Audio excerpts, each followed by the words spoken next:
Have you ever looked at your indoor plants and thought, why are the leaves turning yellow? Why are the stems weak? Or why aren't my tomatoes producing healthy fruit? The answer might be simpler than you think: a calcium deficiency. One of the most overlooked yet essential nutrients for plant health is calcium, and that's exactly why calcium nitrate fertilizer is needed for your plants. In today's video, I'm going to dive into what calcium nitrate is, why it's a game changer for indoor gardening, how to use it properly, and what are the biggest mistakes to avoid. Trust me, by the end of the video, you'll have a clear, foolproof plan to keep your indoor plants strong, healthy, and productive. So let's get started. If you're new here, I'm Nora. Welcome back to the channel.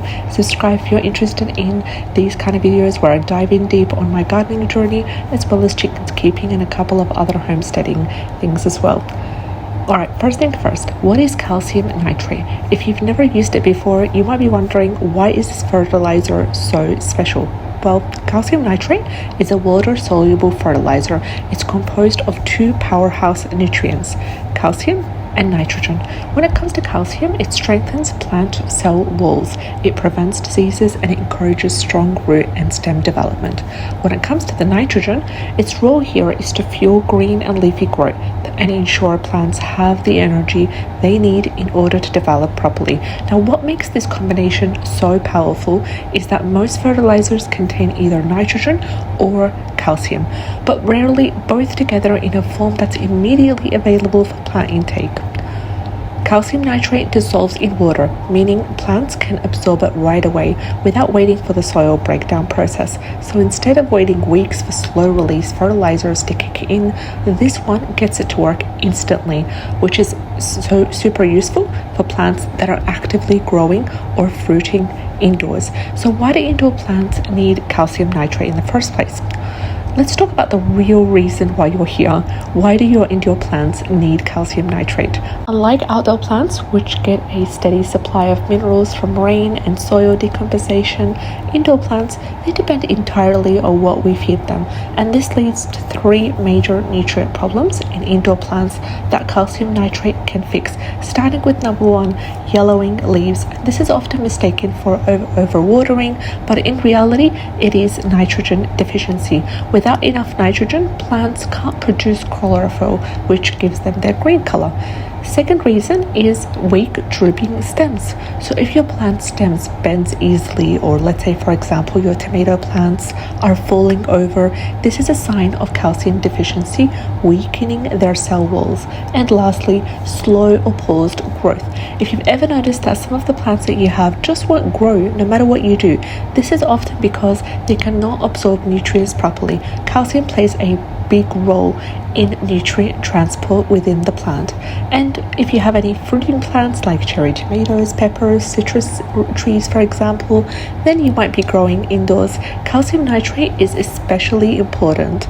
Without enough calcium, fruit development will really suffer, leading to small, deformed, or even rotten harvest. So how can we use calcium nitrate for indoor plants? I'm going to show you my way that I use it, and so we know why it's important, but how do you actually use it in the correct way? So step one is to prepare the solution. You're going to grab a container or watering can. You're going to fill it with 1 liter of water. Here I'm using a recyclable water bottle or soda bottle, for example. I'm just putting 1 liter of water in there, and I'm adding 1 teaspoon of calcium nitrate.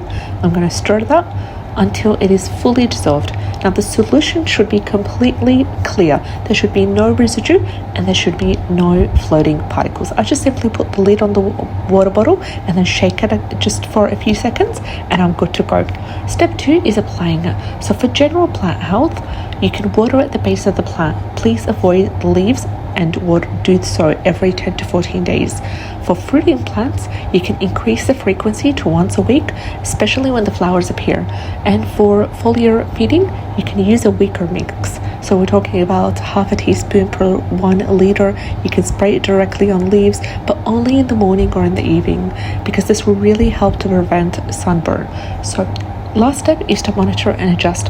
So I go ahead and I notice if I notice excessive leaf growth but there's no flowers, what am I going to do in this case? I'm going to reduce the nitrogen intake. If the plants still shows calcium deficiency signs, then you're going to go ahead and slightly increase the dosage, but never ever overdo it. Now, with that being said, let's talk about some common mistakes that people do. And one of the biggest mistakes that people make when using this type of fertilizer is over-fertilization. So I received it as a gift from a wonderful horticulture specialist that my husband worked for. And one of the biggest things he said, and he pointed it out repeatedly, is please don't over-fertilize. More is not better. Too much calcium nitrate can lead to root burn and nutrient imbalance. And I did that mistake with this plant that you see right over here, because I was at the beginning of my gardening journey. I was just learning, doing a lot of trial and error. Unfortunately, this was one of my sacrifices.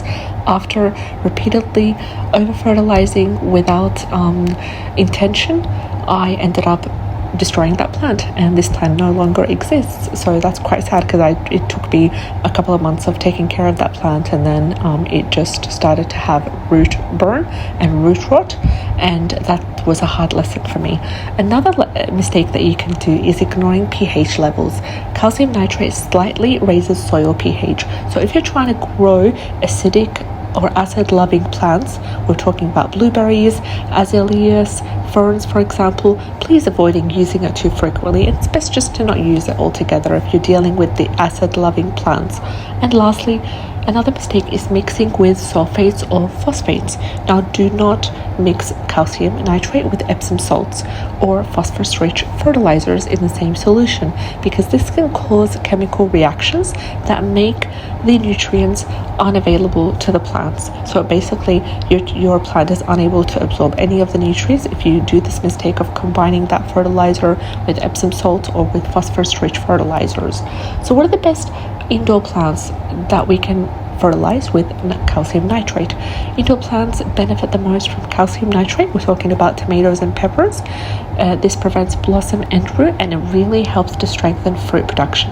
Another plant is citrus trees, and it's really essential for strong branches and fruit development when it comes to citrus trees. Another type of plant is hydroponic plants. Now, one of the most important nutrients for hydroponic setups is this fertilizer, and we're also talking about fast-growing greens. So think about lettuce, rocket, spinach, basil. These, like when you use that kind of fertilizer, what it does is it encourages fast, healthy leaf production.